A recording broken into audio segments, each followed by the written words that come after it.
Star Trek. The Next Generation didn't succeed because it was safe. It survived because it was born in conflict. Behind the calm voice of Captain Picard and the polished corridors of the Enterprise D was a production constantly on the edge of collapse, fighting egos, budget panic, studio politics, and a creator losing control of his own legacy. This was not a carefully planned masterpiece. It was a gamble. A bald captain nobody wanted. Scripts pulled from dusty filing cabinets.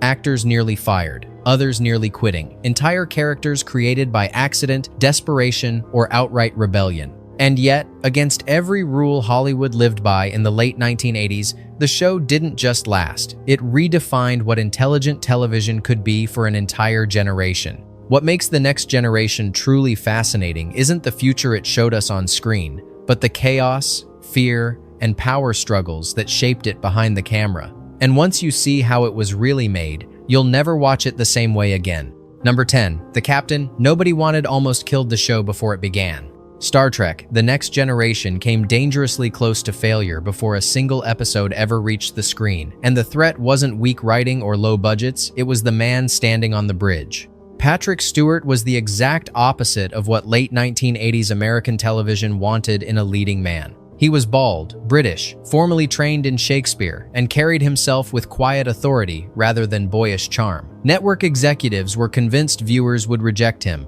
At the time, TV heroes were supposed to look youthful, familiar, and physically dominant. Stewart offered none of that. Even Gene Roddenberry pushed back, believing a captain without hair would read as fragile, not commanding. The now legendary wig audition became a symbolic test. Could Stewart be reshaped to fit television's expectations? When Paramount chose him without the wig, they weren't just casting an actor, they were redefining leadership on television.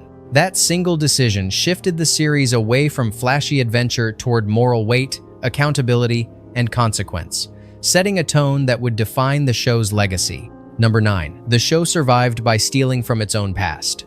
One of the biggest secrets behind The Next Generation's early survival was that much of it wasn't new at all. Faced with tight schedules, creative instability, and later a writer's strike, the production quietly raided the abandoned Star Trek Phase 2 project from the late 1970s. Entire scripts, character dynamics, and story concepts were repurposed, rewritten, and reframed for a new crew. This wasn't nostalgia, it was triage. Episodes like The Child and Devil's Due exist because the show needed finished stories immediately, but the unintended effect was continuity across decades. These recycled ideas carried the DNA of Roddenberry's original philosophical ambitions, grounding The Next Generation in themes that had already been tested but never aired. What could have felt lazy instead gave the show narrative depth and coherence. The cause was production desperation. The effect was a universe that felt older, richer, and more lived in than most television science fiction of the era.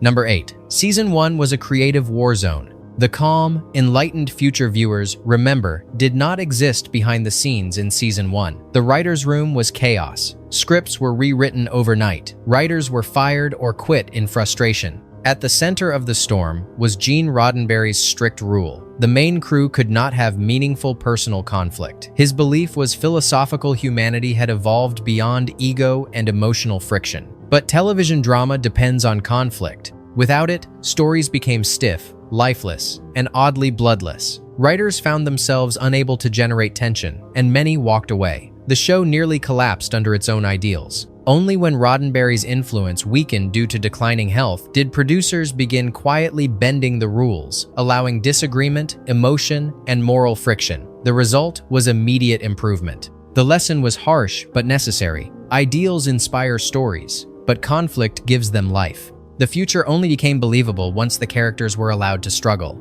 Number 7. Q existed because the pilot was too short.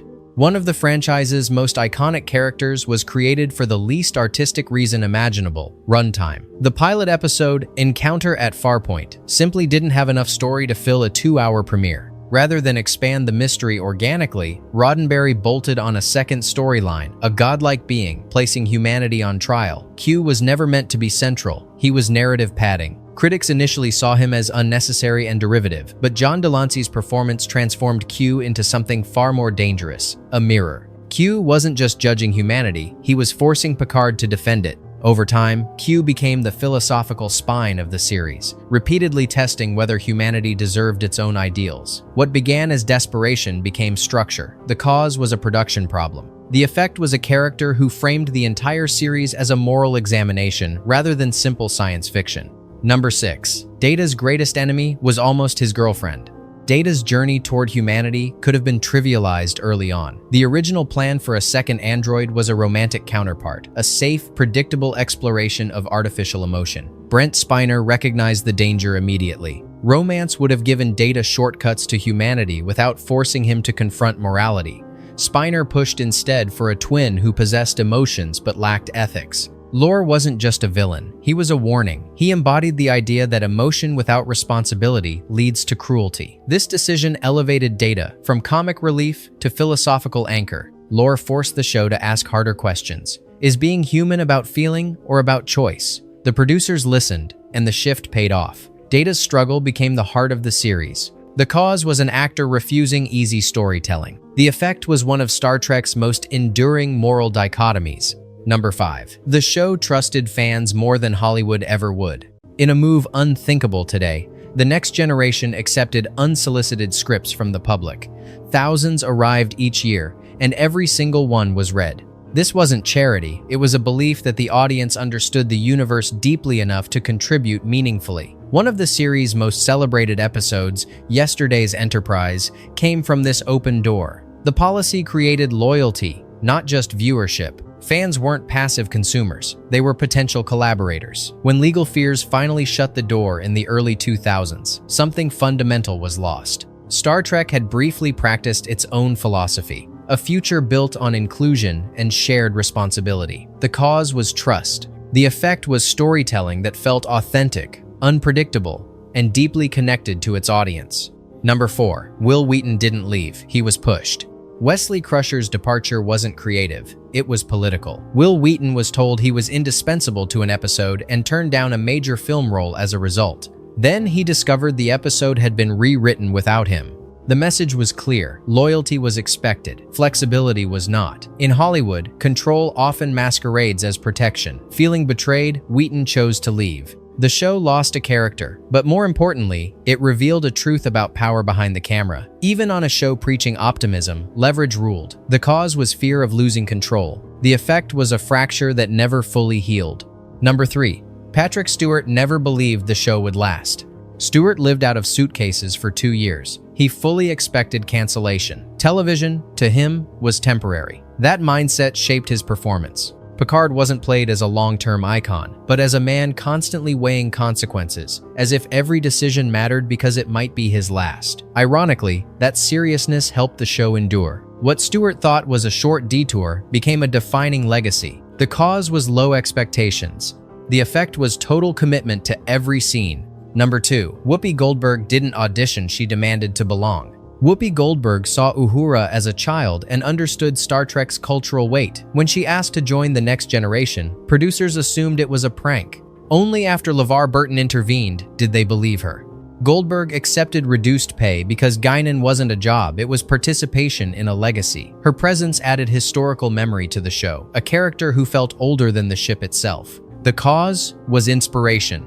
The effect was a bridge between generations. Number 1. The show became great only after it betrayed its own rules. The final truth is uncomfortable. The Next Generation only became great when it broke Gene Roddenberry's rules, when characters argued, when writers ignored the no-conflict mandate, when ideals were tested instead of protected. The show's ultimate lesson is simple. Progress isn't clean. It's forged through disagreement, risk, and compromise.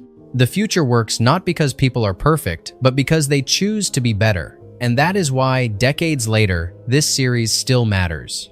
Star Trek: The Next Generation endures not because it showed us a perfect future, but because it revealed how difficult progress truly is.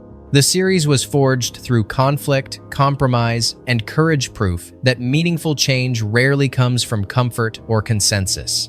Its greatest lesson is timeless. Leadership isn't about dominance, intelligence isn't enough without ethics, and ideals only matter when they're tested. The legacy of The Next Generation lives in its willingness to question power, challenge certainty, and trust its audience to think. If this story changed how you see the show, Take a moment to like the video, share your favorite episode or memory in the comments, and subscribe for more deep dives into the television that shaped a generation.